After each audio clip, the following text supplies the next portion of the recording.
warahmatullahi wabarakatuh. Perkenalkan, nama saya Julia Sapitri dari Prodi D3 Kebidanan semester 1. Pandangan saya terhadap perkembangan budaya Indonesia dan pemertahanannya bagi generasi muda. Menurut saya, perkembangan bahasa Indonesia saat ini berkembang pesat daripada zaman dahulu, terutama di daerah-daerah yang memang bahasa sehari-harinya tidak menggunakan bahasa Indonesia. Contohnya di Jawa. Di sekolah-sekolah, Bapak Ibu guru menggunakan bahasa Indonesia sebagai media penyampaian pembelajaran. Bahkan di daerah pelosok pun juga sudah mengenal bahasa Indonesia dari media koran, radio, atau televisi. Tetapi, ada beberapa hal yang dapat merusak perkembangan bahasa Indonesia, seperti percampuran bahasa. Contoh bahasa Indonesia dengan bahasa asing, bahasa Indonesia dengan bahasa daerah, bahasa Indonesia dengan bahasa ciptaan-ciptaan anak remaja. Hal ini kurang adanya kesadaran bahwa bahasa yang tidak baik tersebut dapat merusak kefaedaan bahasa Indonesia. Tetapi, kita sebagai warga yang baik harusnya bisa membedakan mana bahasa Indonesia yang baik dan mana bahasa Indonesia yang tidak baik.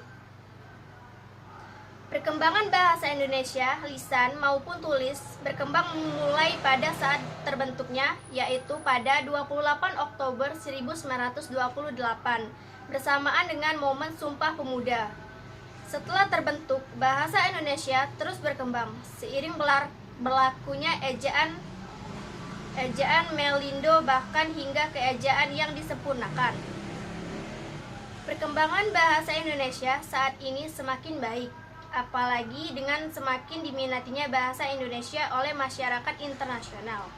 Bahkan, bahasa Indonesia pun saat ini menjadi bahan pembelajaran di negara-negara asing seperti Afrika, Belanda, Jepang, Amerika, Inggris, Cina, dan Korea Selatan.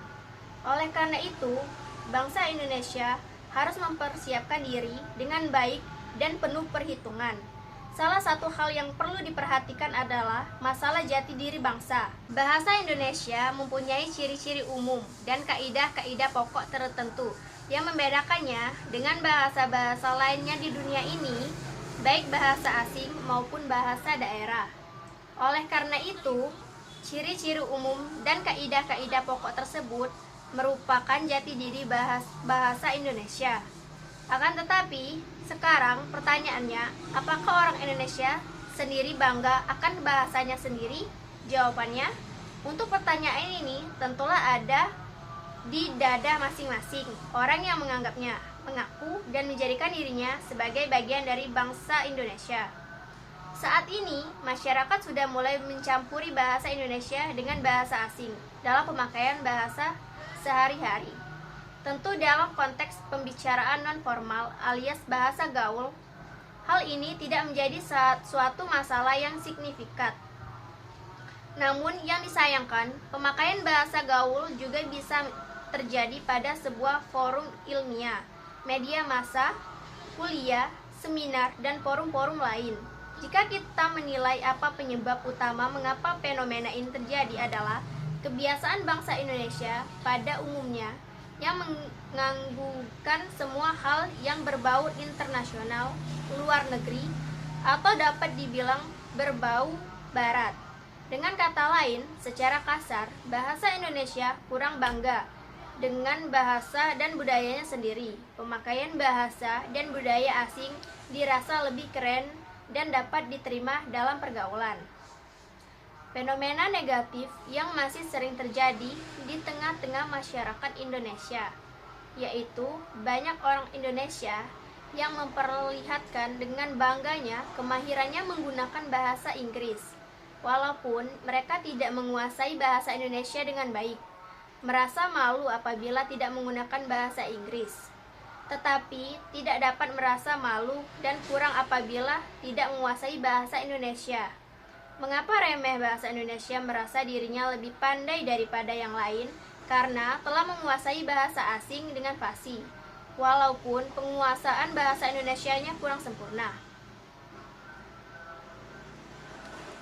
Sebagai warga negara Indonesia yang baik, sepantasnya bangsa Indonesia itu dicintai dan dijaga. Bahkan Indonesia harus dibina dan dikembangkan dengan baik karena bahasa Indonesia itu merupakan salah satu identitas atau jati diri bangsa Indonesia. Setiap orang Indonesia patutlah bersikap positif terhadap bangsa Indonesia.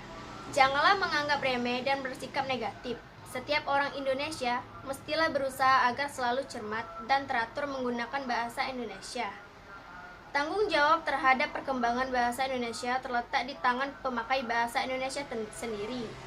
Baik buruknya, maju mundurnya, dan teratur kacaunya bahasa Indonesia merupakan tanggung jawab setiap orang yang mengaku sebagai warga negara Indonesia yang baik. Setiap warga negara berperan serta dalam pembinaan dan pengembangan bahasa Indonesia itu ke arah yang positif. Solusi yang dapat ditawarkan adalah dengan menggalangkan pemakaian bahasa Indonesia yang baik dan benar minimal pada fasilitas publik yang sering dilihat masyarakat luas, sehingga bahasa Indonesia dapat lebih populer di mata masyarakat sendiri. Meskipun solusi tersebut dirasa sulit untuk diterapkan secara langsung, namun hendaknya dilakukan secara bertahap. Mulai dari yang paling mudah terlebih dahulu, pemerintahan harus dapat menyadarkan masyarakat betapa pentingnya kita menjaga bahasa Indonesia yang dapat diterapkan melalui kebijakan-kebijakan strategis. Karena pemerintahan dalam hal ini menjadi regulator di negeri ini. Inti awalnya adalah bagaimana bahasa Indonesia dapat dipakai secara luas dan baik di tempat umum, media massa, sehingga secara tidak langsung masyarakat dapat mengetahui mana bahasa yang baik dan tidak. Dan pada akhirnya, solusi ini dapat menyeluruh pada setiap lapisan masyarakat. Terdapat suatu wacana bahwa bahasa Indonesia sendiri akan mempunyai sebuah tes kemahiran yang akan diterapkan pada warga asing yang akan tinggal di Indonesia. Tentu, hal ini merupakan kabar baik karena sudah ada standar kemahiran berbahasa Indonesia. Namun, jika bangsa Indonesia sendiri tidak dapat menghargai bahasa Indonesia sebagai bahasa bangsanya, maka lambat laut bahasa ini akan mati. Dengan uji kebahasaan menggunakan triangulasi sumber data dari beberapa referensi dan hasil analisis bahwa bahasa Indonesia merupakan bahasa yang dimiliki oleh bangsa Indonesia. Bahasa Indonesia mencerminkan jati diri bangsa. Oleh karena itu, bahasa Indonesia perlu dipelihara dan digunakan dalam berkomunikasi pada generasi milenial yang telah banyak terkontaminasi bahasa asing. Sikap dan pemertahanan bahasa perlu digalakkan. Sikap bahasa yang baik adalah sikap yang positif, yaitu sikap menghormati bahasa terhadap peran dan kedudukan bahasa Indonesia. Pemertahanan bahasa yang baik adalah pemertahanan bahasa yang aktif, serta mengutamakan bahasa Indonesia, meningkatkan kecintaannya terhadap bahasa Indonesia, dan menjaga bahasa Indonesia dengan cara selalu menggunakannya.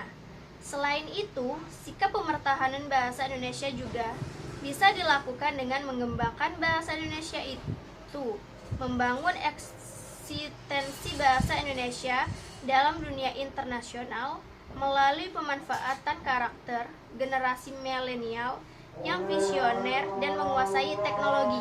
Bahasa merupakan alat komunikasi antara yang satu dengan yang lain.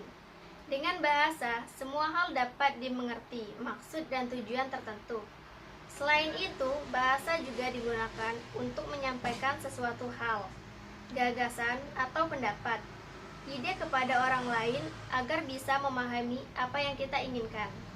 Tanpa adanya bahasa, atau termasuk bahasa Indonesia, iptek, tidak dapat tumbuh dan berkembang. Selain itu, bahasa Indonesia di dalam struktur budaya ternyata memiliki fungsi, kedudukan, dan peran ganda, yaitu sebagai akar dan produk budaya yang sekaligus berfungsi sebagai saran pendukung pertumbuhan dan perkembangan ilmu, pengetahuan, dan teknologi, dan saran berpikir.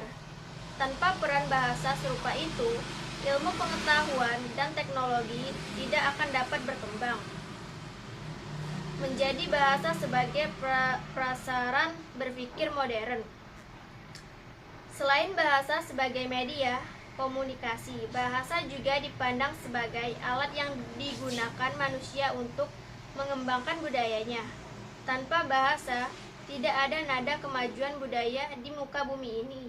Bahasa itu manusiawi, artinya hanya manusia yang mampu memahaminya.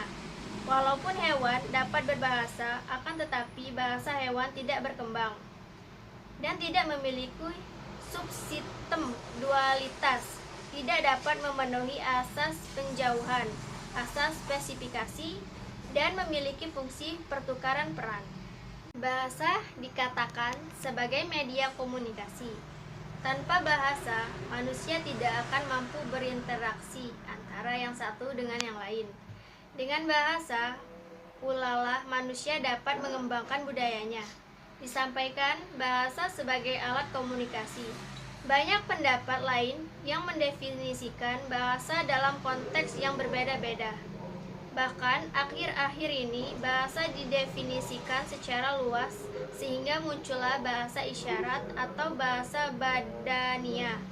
Jika kita konsisten pada makna bahasa Indonesia sendiri, maka bahasa didefinisikan hanya sebagai ajaran lisan yang mengandung makna yang diucapkan manusia. Dalam pengertian sederhana ini, bahasa bukanlah gerak atau isyarat, melainkan bunyi.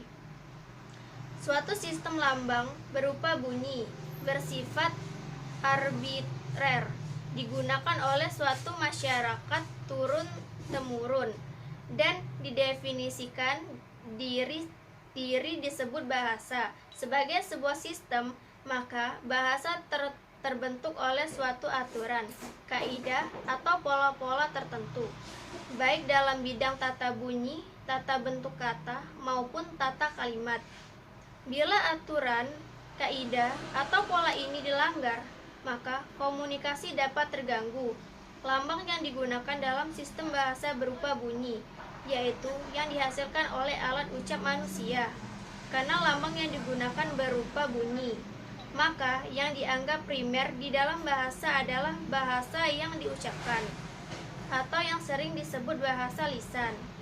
Karena itu pula, bahasa tulis yang walaupun dalam dunia modern sangat penting, hanyalah bersifat sekunder. Apa cara yang bisa dilakukan para milenial untuk mempertahankan bahasa Indonesia sebagai bahasa persatuan, diantaranya mempelajari sejarah bahasa Indonesia dan perkembangannya. Dengan keingintahuan yang tinggi, maka kita akan terus mencari berbagai referensi untuk mencari sejarah bahasa Indonesia dan juga perkembangannya. Setelah itu, akan timbul kecintaan di dalam diri terhadap bahasa Indonesia. Memiliki rasa bangga dan menggunakan bahasa Indonesia yang baik dan benar. Rasa bangga dan membuat kita menunjukkan inilah bangsa yang kucintai, dan akan menggunakan bahasa Indonesia dalam kehidupan sehari-hari. Mengurangi porsi penggunaan bahasa asing dan bahasa gaul, terutama yang bermakna negatif. Sekarang ini, banyak sekali kata dari bahasa asing maupun bahasa gaul yang bermakna negatif.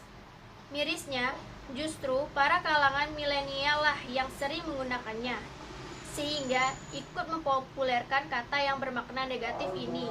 Sehingga, untuk mempertahankan bahasa Indonesia sebagai bahasa pemersatuan, kita perlu mengurangi bahasa asing maupun bahasa gaul, terutama yang bermakna negatif.